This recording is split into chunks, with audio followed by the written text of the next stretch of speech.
جی السلام علیکم۔ آج بات کریں گے بھائی کہ پیشاب اور پیشاب سے اور زبان سے بیماری کی علامات کیسے معلوم کیے جا سکتے ہیں۔ ہر بندہ آسانی سے اپنے گھر والوں کی اور اپنے بچوں کی اور اپنے آپ کی بیماری آسانی سے معلوم کر سکے گا انشاءاللہ۔ ایک زبان سے، زبان جب ہم زبان کو نکالتے ہیں تو بھائی اکثر زبان جب میں ادھر مریضوں کا چیک کرتا ہوں تو سارے لوگ تقریباً 85% لوگوں کو میں نے دیکھا ہے کہ اس کے زبان بالکل سفید ہوتی ہے۔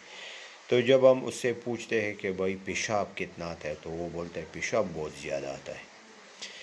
تو یہ سفید زبان کون سی علامت دیتا ہے انسان کو؟ یہ ایسی علامت ہے کہ یہ بندہ اندر سے بالکل ٹھنڈا ہو چکا ہے، ٹھنڈی غذائیں کھا کھا کے یہ بہت ٹھنڈا ہو چکا ہے اندر سے، اور جتنی سفیدی اس کے زبان پہ ہوتی ہے تو اتنی سفیدی اس کے معدے میں بھی بھری ہوتی ہے۔ جب یہ کھانا کھاتا ہے تو یہ بوجھل سا ہو جاتا ہے، بوجھ بوجھ محسوس کرتا ہے یہ، اور یہ چلنے پھرنے کے قابل نہیں رہتا۔ پھر یہ بندہ سوچتا ہے کہ میں لیٹ جاؤں اور سو جاؤں، اور سستی اس میں بہت زیادہ ہوتی ہے۔ پیشاب اس کو بار بار پیشاب آتا ہے، اور جس کو پیشاب زیادہ آتا ہے تو وہ عموماً بالکل کمزور ہوتا ہے، بالکل ایسا کمزور ہوتا ہے کہ اس میں کوئی جان نہیں ہوتا، وہ کسی کام کے بھی قابل نہیں رہتا۔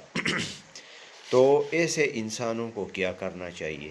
اور جب انسان کے پیشاب کا رنگ سفید ہو جاتا ہے جیسے پانی ہوتا ہے نا، تو یہ بھی اس کی ایک علامت ہے کہ اس بندے کے اندر ٹھنڈک بہت پڑ چکا ہے۔ تو یہ اپنی غذا پہ توجہ دے کہ بھائی ایسا مریض یہ ٹھنڈی غذائیں بالکل چھوڑ دے، اور گرم غذائی ہے، یہ بندہ گرم غذاؤں کا زیادہ استعمال کرے۔ گرم غذاؤں میں کچھ غذائیں گرم خشک ہوتی ہے، کچھ غذائیں گرم تر ہوتی ہے، کچھ غذائیں سرد ترد ہوتی ہے، سرد تر، اور کچھ غذائیں سرد تیزابی ہوتے ہیں، سرد یعنی خشک ہوتے ہیں۔ تو جن لوگوں کا مزاج سرد ترد ہوتا ہے یا سرد تر یا سرد خشک ہوتا ہے تو یہ اس کی بڑی علامت ہے کہ اس بندے کو پیشاب بہت زیادہ آئے گا، اور پیشاب کا رنگ بالکل سفید پانی کی طرح ہوگا، اور یہ بندہ کمزور بہت ہوگا، اس کے پاؤں میں بالکل جان نہیں ہوگی، یہ کسی کام کے قابل نہیں ہوگا۔ اور دوسری بات یہ ہے کہ بھائی بندہ اپنی سٹول سے یعنی اپنے پاخانے سے اندازہ لگائے کہ اس کا مزاج کیا ہے۔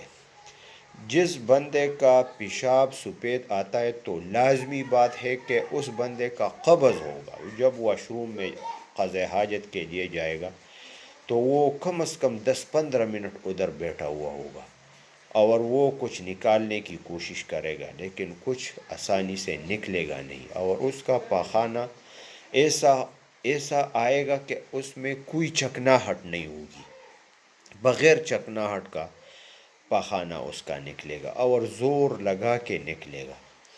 تو بھائی یہ ساری بیماریاں یہ بہت آسان بیماریاں ہیں، لیکن اس کو جاننے کے لیے آپ لوگوں کو کیا کرنا چاہیے؟ سب سے پہلے آپ لوگوں کو ہمارا چینل سبسکرائب کرنا ہے، ہمارے چینل کو سبسکرائب کریں اور اس کو شیئر کریں۔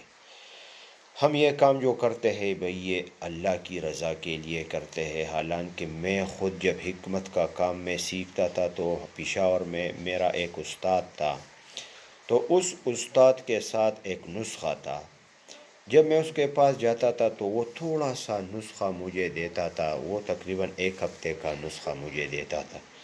جب وہ ختم ہو جاتا تو میں استاد کو فون کرتا تھا کہ بھائی وہ نسخہ تو ختم ہو گیا، ابھی مجھے اور چاہیے، تو وہ بولتا تھا آ جاؤ لے جاؤ۔ جب میں وہاں پہ پہنچتا تو میں اس کو استاد کو عرض کرتا کہ استاد میں بار بار آتا ہوں یار، آپ بھی تھوڑا رحم کریں، یہ نسخہ مجھے بتائے۔ تو وہ کہتا تھا کہ بھئی یہ کوئی معمولی نسخہ نہیں ہے، یہ میں نے سالوں میں حاصل کیا ہے، اور اپنے استاد کا سالوں میں نے خدمت کی ہے، اور اس خدمت کے بعد یہ مجھے ملا ہے یہ نسخہ۔ اور یہ آپ کو ملے گا، لیکن ایسا آسانی سے میں یہ نہیں دوں گا۔ حالانکہ وہ میرا استاد بھی تھا، میرا دوست بھی تھا، میرا گپ شپ والا بھی بندہ تھا۔ ہم نے اکٹھے 4 مہینے ایک جگہ اسلام آباد میں گزارے تھے، تو میرا بالکل کلوز دوست تھا میرا۔ لیکن اس کے باوجود اس نے جب میرے جیب سے 1,50,000 روپے نہیں نکالے تھے تو اس ٹائم تک یہ نہیں دیتا تھا مجھے وہ نسخہ۔ جب 1,50,000 روپے اس نے پورے کیے تو وہ نسخہ اس نے مجھے دے دیا، اور پھر بھی اس نے آدھا نسخہ مجھے دے دیا۔ ایک چیز کا جو قدرتی زہر ہے اور اس کا طبعی طریقے سے اس زہر کو کھانے کے انسان کے دوائیوں میں استعمال کے قابل بنانا تھا، تو وہ طریقہ اس نے مجھے نہیں بتایا۔ تو میں ایسا آ گیا نسخہ تو میں لے کے آیا، لیکن پھر بھی وہ استعمال کے قابل نہیں تھا۔ تو پھر دوسرے حکیم کے پاس میں گیا تو اس نے الحمدللہ ماشاءاللہ اس نے آسانی سے مجھے بتا دیا کہ بھائی اس کو طبعی طریقے سے اس زہر کو کیسے مارنا ہے اور کیسے اس کو قابل استعمال بنانا ہے۔ تو وہ طریقہ میں نے پھر اس نے مجھے بتا دیا۔